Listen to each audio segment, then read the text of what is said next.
was used to being invisible, but now people were looking at me, talking about me.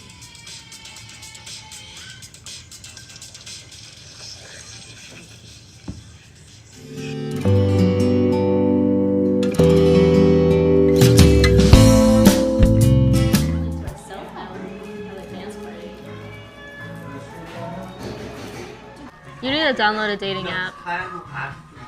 No, I prefer to meet someone organically. What is this, Whole Foods? It's just easier to get to know someone that way. But why is it easier? Well, online dating is a more convenient way for people to connect. I feel like the reason you feel online dating is more complicated and even scary than like meeting people in real life is because of all these like virtual spaces and the distance involved, right? Like when we create an online dating profile, we're given 6 pictures and a paragraph to introduce who you are. So the question is, who do you want people to see you as? Me? I don't know. Exactly. Online dating allows users to engage in this like more selective self-presentation according to this psych article I read the other day. So yes, like there is always the question of true self, whether we're being real or even in real life. Let's say like, I'm pretty sure you make sure your eyebrows are perfect, even, in real life. Our clothing, the way we talk, how we change behavior, let's say like when we're in different environment. It's all, a self-act we put up. But with online dating, the reason is more complicated because with purely photos and a couple of words, you feel like you cannot see through a person and you cannot really get to know who they are only through the profile.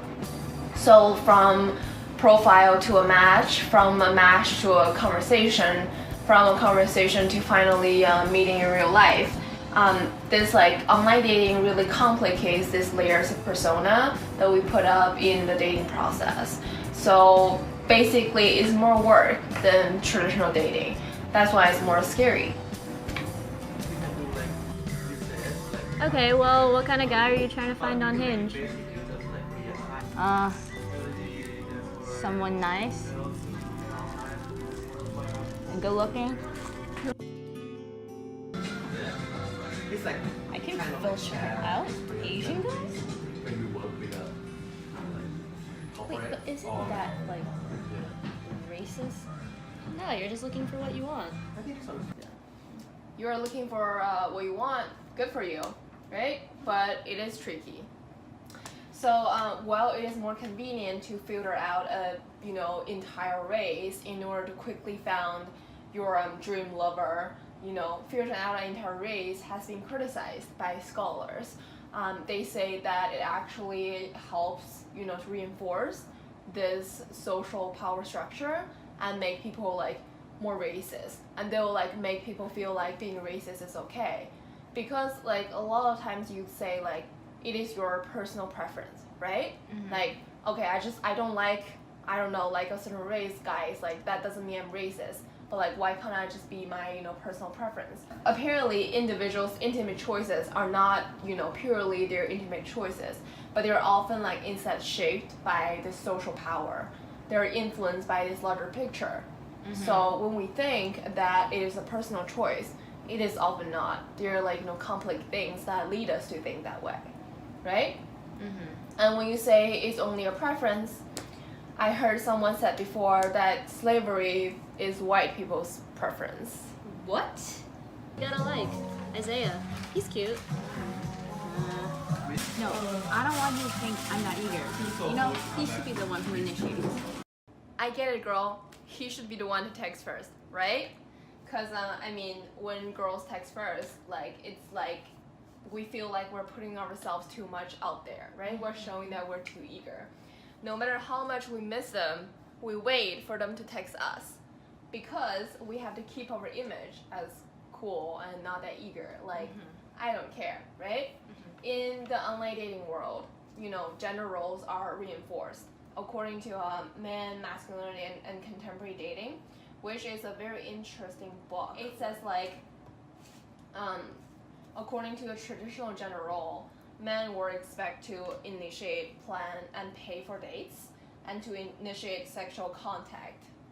Oh, okay. Whereas women were supposed to be alluring, facilitate conversations, because apparently we talk a lot, and limit sexual activity. What? It is suggested that the traditional gender role will like enable men to live up to the cultural expectations, right? So you don't break the boundaries, but like, you know, you become what the traditional expected culture expect you to be. So here in this online dating world, who texts first, whose messages are longer, who responds faster, you know, suddenly I'll become part of our persona. If let's say I send you a text and you respond like immediately, like all the time, it shows that you're super interested in me or you're super available. So that becomes part of your persona. Yeah. You see, right? So you never want to appear to be too available, but you also need to show some interest, or else I would think that you're not interested in me at all. Do you see that you have to find this perfect balance? Showing a limited part of like yourself, or even like a deceiving part. Like let's say you put a picture that you Photoshop a little bit that makes yourself look better. You know, that also tells us something about yourself that's true. Like maybe it shows what you truly want to be, right? So as our friend William Roseman will say, we are telling the truth by lying. So, you know, it is always important to remember that online dating is only a starting point, right? Like after the profile, the back and forth conversation, we end up meeting the person in real life. Like that's the end goal, unless you just want to live in the virtual space forever, which you can do in your mom's basement, maybe. Maybe the persona we create in the online space will carry on into real life, but maybe not, right? Maybe we put it down when we finally meet the person. But hopefully you meet the person that truly understands you beneath all the persona.